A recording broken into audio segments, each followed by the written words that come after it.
चरणों में बारंबार नमोस्तु नमोस्तु नमोस्तु।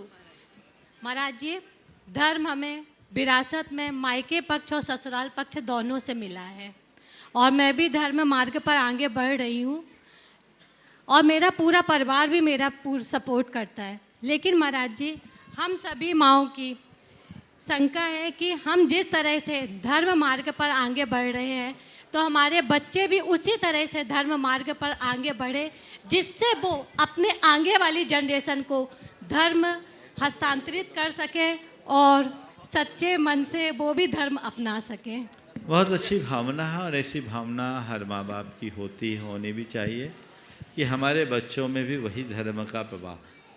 लेकिन इसमें मेरी एक सलाह है, भावना रखो पर इसको लेकर के ज़रूरत से ज़्यादा आग्रह मत रखो। आप भावना रख कर के बच्चों को प्रेरित करें, उन्हें संस्कार देने का प्रयास करें, ये बात तो सही है और इसको बच्चे बहुत हद तक मानते भी हैं, स्वीकारते भी हैं। लेकिन अगर माँ बाप का धर्म के विषय में बच्चों के प्रति विशेष आग्रह होने लगता है तो बड़े इरिटेट होने लगते हैं और कई बार तो मैंने ये भी देखा है कि वो माँ बाप को परेशान करने की दृष्टि से, चिढ़ाने की दृष्टि से उल्टा काम करना शुरू कर देते हैं। तो ऐसा न करें, भावना रखें, आग्रह नहीं। और एक बात हम हमेशा कहते हैं कि धर्म थोपने की चीज़ नहीं है, धर्म अंदर से जगाने की चीज़ है। यदि हमने किसी के हृदय में धर्म की भावना जगा दी तो उनके जीवन में बहुत बड़ा बदलाव आ सकता है। इसलिए इस सब बातों को ध्यान में रखना चाहिए। एक उदाहरण दूं, एक युवक इंजीनियरिंग करके आया, IITian था और पिताजी के सामने उसके पिताजी ने उससे कहा कि महाराज जी, इससे कहिए ये थोड़ा सा ठीक करे काम और कुछ व्यसनों का त्याग करे। वो अल्कोहल लेने लगा था। बोले महाराज जी इसका त्याग करे। उस बच्चे ने जो बात कही सुनकर के एक पल को मैं भी हैरान रह गया। उसने कहा पापा मैं भी करूँगा, आप भी तो 35 वर्ष की एज में बदले, अभी मेरी एज कहाँ है, मुझे करने दीजिए। आप भी तो 35 साल की एज में बदले महाराज जी के संपर्क में आने के बाद, अभी मेरी एज कहाँ है, मैं बदल जाऊँगा।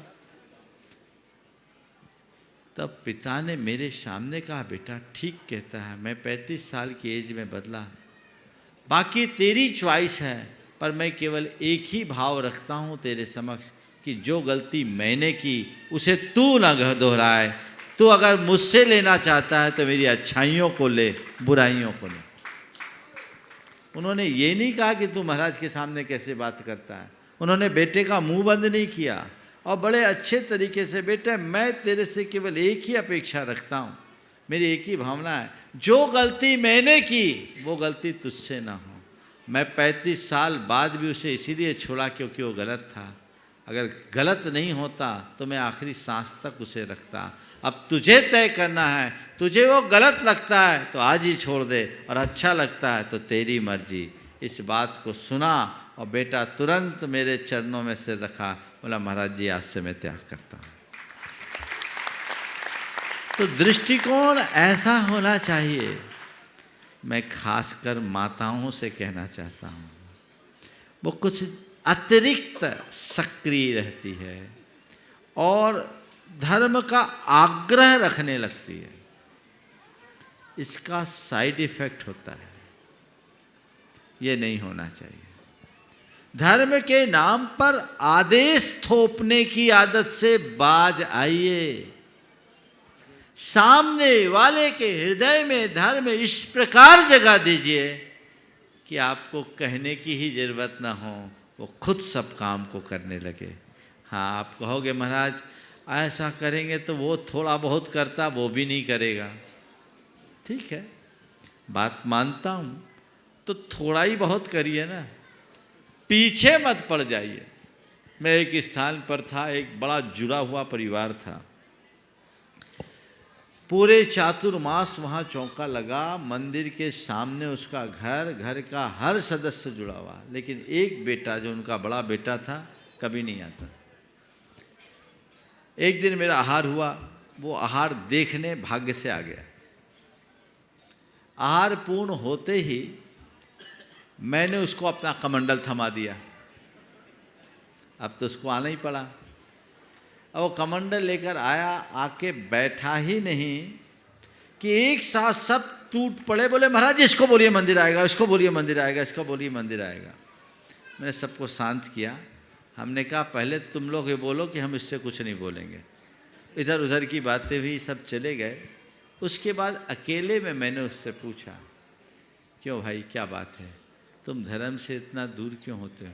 बोले महाराज मैं छोटा था धर्म करता था, लेकिन रोज़ सारे घर भर के लोग अपना प्रवचन सुनाते रहते तो मैं भी तंग आ गया। सुबह होती है तू मंदिर नहीं गया, तू तो राक्षस है, तू तो रात में खाता है, तू नरक जाएगा, कैसा कुल अच्छी है, तू बिना नहाए सब कुछ कर लेता है, तेरे को मंदिर जाना चाहिए। महाराज रोज़ रोज़ सुन सुन करके मैं तंग आ गया। तो मैंने ठान लिया जब तक ये बोलेंगे हम जाएंगे ही नहीं। ये उल्टा रिएक्शन।